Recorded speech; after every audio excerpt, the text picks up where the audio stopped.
అంగన్వాడీలు తమ సమస్యలను పరిష్కరించాలని డిమాండ్ చేస్తూ వారు ఏదైతే పోరుబాట పడినటువంటి పరిస్థితి మనకు కనిపిస్తూ ఉంది. ఈ సందర్భంగా వారు అనేక డిమాండ్లను కూడా ప్రభుత్వం ముందుంచారు. ప్రధానంగా పెండింగ్ జీతాలను కూడా వెంటనే విడుదల చేయాలనే అంశానికి సంబంధించి కూడా మనతో మాట్లాడడానికి అంగన్వాడీ టీచర్స్ ఉన్నారు. వారితో మాట్లాడతాం. చెప్పండి, మీ పేరేంటి? నా పేరు ఆడేపు వరలక్ష్మి అండి. నేను తెలంగాణ రాష్ట్ర mini anganwadi teacher association founder and ప్రెసిడెంట్గా ఉన్నాను.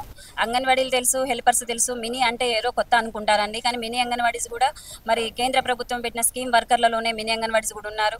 కాకపోతే అది మినీ అంగన్వాడీస్ అనేది ఎక్స్పోజ్ కాలేదు, ఎందుకంటే మినీ అంగన్వాడీ సెంటర్లకే అంకితం అయిపోయారు. ఎందుకంటే మినీ అంగన్వాడీలు అనేది హెల్పర్స్ ఉండరు, ఇద్దరు పని కూడా ఒక్కలే చేయాలి, ఒక్కరోజు సెలవులు ఉండవు. ఆ విధంగా మినీ అంగన్వాడీ కేంద్రాలకే అంకితమైన పరిస్థితి అయితే ఉందండి. సమస్యలు ప్రధానంగా ఏమున్నాయండి? మా సమస్యలు మినీ అంగన్వాడీలను గుర్తించాలి. మినీ అంగన్వాడీ సమస్యలు కూడా ఇద్దరు పని చేస్తూ ఉన్నా 9 నుంచి 4 గంటల దాకా పనిచేస్తూ ఉన్నాం. మెయిన్ అంగన్వాడీకి మినీ అంగన్వాడీ కేంద్రాలకి ఎలాంటి కూడా వ్యత్యాసం ఉండదండి. సేమ్ యాజ్ ఇట్ ఈస్కి సమయపాలన కానీ మరి వర్క్ విషయంలో కూడా సేమ్ ఉంటాయి. కానీ హెల్పర్స్ మాకు ఉండరు. ఆ హెల్పర్ పని కూడా మేమే చేస్తాము. 2 పనులు చేస్తున్నా మాకు కేవలం హెల్పర్స్కి ఇచ్చేటటువంటి జీతం 7,800 మాత్రమే ఇస్తూ ఉన్నారు. కాబట్టి మా సమస్యను తెలపడం కోసము రాష్ట్ర కేంద్ర ప్రభుత్వాలకు విన్నవించుకుంటూ వెళ్ళాం. ముఖ్యంగా మినీ అంగన్వాడీలో లేకుండా మొత్తం మెయిన్ అంగన్వాడీ గుర్తించండి అని చెప్పేసి మా ఏకైక నినాదంతో మేము ముందుకెళ్ళాం. గత ప్రభుత్వంలో జీవో జారీ చేశారు. మరి వచ్చిన ప్రభుత్వంలో కూడా ఇంప్లిమెంటేషన్ టైంలో ఎలక్షన్ కోడ్ వచ్చింది.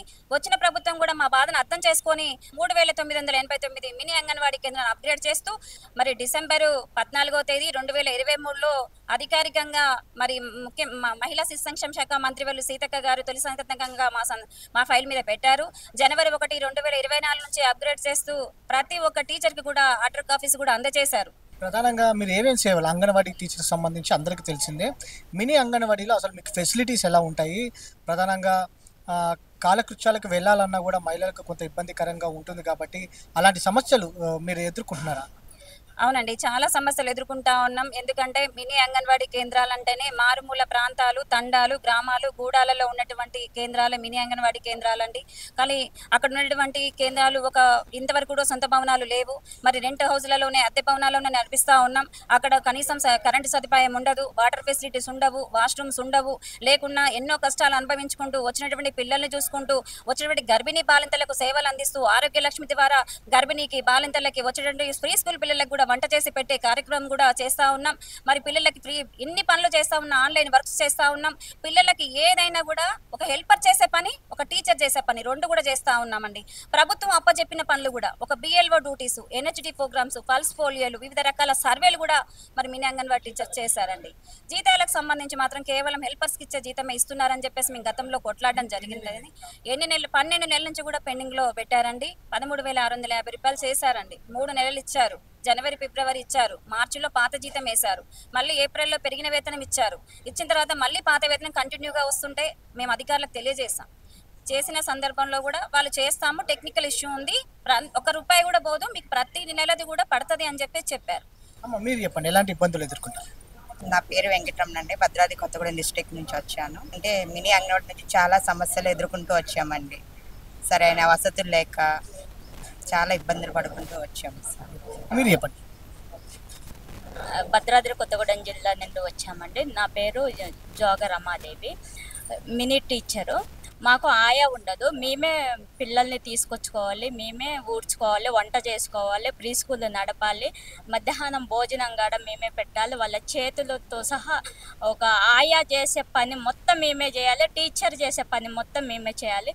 రిపోర్ట్ విషయంలో కూడా మాకు రిజిస్టర్లు వచ్చేసి 12 రిజిస్టర్లు ఉంటాయి. వాటిని కూడా కంటిన్యూగా రాసుకోవాలి. ఒక అధికారి వచ్చినా కానీ రిజిస్టర్ల దగ్గర నుండి ప్రీ స్కూల్ దగ్గర దాకా అప్డేట్గా చూస్తాము. ఆన్లైన్ వరకు కూడా ప్రతిదీ మేమే చేసుకుంటాము. రాకపోతే ఇబ్బంది పడుకుంటా కూడా మేము మెయిన్ టీచర్లతో సమానంగా మేము ఈ ఆన్లైన్ వరకు కూడా చేసి చూపిస్తున్నాము. ఏ ఒక్కటి తప్పిపోకుండా మేము మాత్రం ఖచ్చితంగా చూపించినప్పటికీ మాకు చిన్నతనమే చేసుకుంటూ వచ్చారు. మీరు చెప్పండి. నా పేరు రేణుక, నేను రాష్ట్ర కమిటీ సెక్రటరీని. అయితే మాకు సమస్య వచ్చేసి మేము 2010లో మినీ అంగన్వాడీగా జాయిన్ అయ్యాము. చాలా ఆశలతో, అంటే హాఫ్ డే స్కూల్స్ 11 గంటల వరకు స్కూల్ రన్ అయ్యేది కాబట్టి మధ్యాహ్నం వరకే కదా అని చెప్పేసి మినీ అంగన్వాడీ వర్కర్గా నేను కూడా జాయిన్ అయ్యాను. నేను ఒక ప్రైవేటు స్కూల్లో చెప్పేదాన్ని. అలా జాయిన్ అయిన దాన్ని చాలా టీచరు ఆయా అది ఎప్పుడైతే ఆరోగ్యలక్ష్మి మొదలైందో ఆ రోజు నుండి టీచరు ఆయా 2 పనులు చేస్తూ చాలా బాధలు అనుభవించాము. ఏంటంటే టీచర్గా చేయాలి, అటు ఆయా పనులు. పిల్లలు వచ్చేసి తండాల్లో గ్రామాలలో ఈ మినీ సెంటర్లు పెట్టింది అని చెప్పి మాకు తెలియదు. తర్వాత విషయం తెలిసింది ఏంటంటే జనాభా తక్కువ ఉన్న మారుమూల గ్రామాలలో పోషకాహార న్యూట్రిషన్ అందించడం కోసమని ఈ సెంటర్లు పెట్టడం అని చెప్పేసి చేయడం జరిగిందని చెప్పి తెలిసింది. ఆ విషయంలో మేము ఇంకా చాలా రోజులు ఒక ఆయాగా టీచర్గా 2 పనులు చేసుకుంటూ రిపోర్ట్లు ఇవ్వడం, మీటింగ్స్ అటెండ్ కావడం, విలేజ్లో చాలా ఇబ్బందులు, సెంటర్ బంద్ ఉంచడం, ఇలా చాలా ఇబ్బందులు. 9 గంటల నుండి 4 గంటల వరకు గవర్నమెంట్ టీచర్లతో సమానంగా, ప్రభుత్వ ఉద్యోగులతో సమానంగా మేము 2 పనులు నిర్వహించుకుంటూ కేవలం ఒక ఆయాకిచ్చే జీతమే మాకు ఇస్తున్నారు. ఒక సమస్య అంగన్వాడీకి సంబంధించి చూస్తే గర్భిణీ స్త్రీలు, చిన్నారులు, పిల్ల అందరూ అన్ని వర్గాలకు సంబంధించి సేవలు అందించాలి. వాళ్ళకి ఇంజెక్షన్స్ అందుతున్నాయా లేవా అనేది కూడా చూసుకోవాల్సిన బాధ్యత మీ పైన ఉంటుంది. కానీ గ్రామీణ ప్రాంతంలోకి వచ్చేటప్పటికి కూడా పాలు కానీ, గుడ్లు కానీ, ఆహారం కానీ సరైన సమయం ఉంటుందా? మీకు ఈ కోఆర్డినేషన్లో కూడా ఎలాంటి ఇబ్బందులు ఎదుర్కొంటారు? గ్రామాల్లో వచ్చేసరికి మేము టీహెచ్ఆర్ కూడా ఇచ్చుకోవాలండి. సమయానికి ఫుడ్ అనేది కొన్ని సందర్భాల్లో మరి గ్యాప్ అనేది వస్తూ ఉంది. కానీ ఊర్లో వాళ్ళు ఏమంటారంటే గ్యాప్ ఎందుకు వచ్చింది అంటారు. ఇంకొకటి మినీ అంగన్వాడీ కేంద్రాలు హెల్పర్ ఉండరు కాబట్టి మేము తంబేస్తేనే ఫుడ్ తీసుకోవాలండి. కానీ ఏదైనా ఇబ్బందితోటి హాస్పిటల్లో ఉన్నట్లయితే అక్కడ ఫుడ్ రాని పరిస్థితి. ఆ ఫుడ్ రాని పక్షంలో ఊర్లో వాళ్ళు నువ్వు సంతకం పెట్టలేదు తీసుకురాలని చెప్పేసి నిన్న ఒక జిల్లాలో ఒక మినీ అంగన్వాడీ టీచర్ అప్గ్రేడ్ అయినా కూడా మినీ అంగన్వాడీ ఎప్పుడే అప్గ్రేడ్ అయినా చెప్పారో అప్పటి నుంచి కూడా గ్రామాల్లో కూడా ఒత్తిడి వస్తూ ఉంది, అధికారులతో ఒత్తిడి వస్తూ ఉంది. మరి మీ టీచరే తీసుకోలేదు మేమేం చేస్తాము అని చెప్పేసి అధికారులు ఫోన్ నెంబర్లు ఊర్లలో ఇచ్చి రావడం, అధికారులకు డైరెక్ట్ గ్రామాల నుంచి ఫోన్లు చేయడం, వాళ్ళు వచ్చేసి మీ టీచరే తీసుకోలేదు కదా, మీ టీచర్ ఫుడ్ తీసుకోలేదు కాబట్టి మీకు రాలేదని చెప్పి సందర్భం ఉంది. ఆ టీచర్ హాస్పిటల్లో మరి ట్రీట్మెంట్ తీసుకుంటూ ఏ విధంగా వచ్చి ఫుడ్ తీసుకుంటుందో ఒకసారి అధికారులు ప్రభుత్వం చేయాలి. ఎందుకంటే మినీ సెంటర్లో హెల్పర్ ఉండరు కాబట్టి ఎవరికైనా ఒకళ్ళ బాధ్యత తప్ప చెప్పాలి. అట్లా లేకుండా ఆ విధంగా కూడా మరి చాలా వరకు కూడా అంగన్వాడీ ఉద్యోగస్తులు గ్రామంలో చాలా ఇబ్బంది పడతా ఉన్నారు. కానీ మేము హెల్పర్స్ సాయం లేకుండా ఇన్ని కూడా పనిచేసాం. కానీ మేము ఇచ్చేటటువంటి ఫుడ్ ప్రతి ఒక్కరికి కూడా కరోనా సమయంలో ఇంటింటికి వెళ్ళి కూడా ఇచ్చిన రోజులు ఉన్నాయండి. ఎందుకంటే వాళ్ళకి ఖచ్చితంగా ఫుడ్ అందాలి, సమయానికి అందాలి, మేము ఉన్నది మా బాధ్యతగా మేము చేస్తామని చెప్పేసి ఏ రోజు కూడా ప్రభుత్వం ఏ కార్యాచరణ మాకు అప్పచెప్పినా కూడా తూచ తప్పకుండా బాధ్యతలు నిర్వర్తించాం. మరి నిర్వర్తించుకుంటూ ఇప్పటిదాకా వచ్చాం కాబట్టి ఇప్పటికైనా మా కష్టాన్ని గుర్తించాలని చెప్పేసి ప్రభుత్వాన్ని మేము డిమాండ్ చేస్తా ఉన్నాం. నా పేరు లక్ష్మీబాయి అండి. మాకేందంటే ఒక స్కూలు ఏది లేకుండా మేము చాలా ఇబ్బందిగా పనిచేస్తున్నామండి. చిన్న వంట రూమ్ అండి. వంట రూమ్లో 15 మంది పిల్లలు, 20 మంది పిల్లలు ఉన్నారండి. ఆ సార్లు ఏమో మాకు డిస్టర్బ్ అవుతున్నారమ్మా, మీరు పిల్లలకి నెమ్మదిగా చెప్పంటారండి. చిన్న పిల్లలు ఎట్లా అల్లరి చేస్తారండి. ఆ అల్లరి చేసి ఇవి అంతా భరించుకొని 3 కిలోమీటర్ దూరము అవన్నీ మోసుకొని మేమైతే టీహెచ్ఆర్ అవన్నీ అందిస్తున్నామండి. మాకైతే సాలరీ చాలా తక్కువ ఉందండి. ఇప్పుడు మెయిన్ అయింది కానీ సీతక్కగా మన మేడం గారేమో సైన్ పెట్టారండి.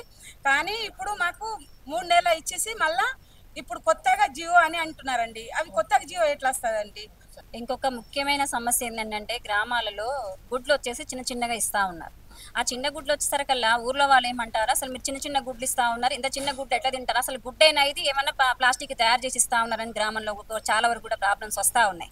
ఇంకొకటి మరి ఆయిల్ ఇస్తా ఉన్నారు. ఆయిల్ వచ్చేసి ఫామ్ ఆయిల్ ఇస్తా ఉన్నారండి. ఫామ్ ఆయిల్ ఈరోజు ఎవరైనా మరి గర్భిణీలు బాలింతలు వాడుతున్న వాళ్ళకి ఇబ్బంది పడుతూ ఉన్నారు. ఈ విధంగా కొన్ని ఇబ్బందులు అయితే మేము గ్రామాల్లో ఎదుర్కొంటా ఉన్నాం. మిగతాదైతే ఫుడ్ విషయంలో మరి బాలామృతం కానీ వచ్చేటటువంటి ఫుడ్ కానీ మా ఆకుకూరలతో కూరగాయలతో భోజనాలు కానీ పప్పుతో కానీ మేము కరెక్ట్ సమయానికి అయితే మేము పెడతా ఉన్నాం. న్యూట్రిషన్ మంచిగా అందుతుంది. ఈ ఎగ్స్ విషయంలో కొంచెం మాత్రం గ్రౌండ్ లెవెల్లో కొద్ది ఇబ్బందులు అయితే ఎదుర్కొంటా ఉన్నాం. ఇది అంగన్వాడీలో మినీ అంగన్వాడీలు ఏదైతే క్షేత్రస్థాయిలో తీవ్రమైనటువంటి సమస్యలు ఎదుర్కొంటున్నాం అనేది కూడా వారి అభిప్రాయాన్ని వ్యక్తం చేస్తూ ఉన్నారు.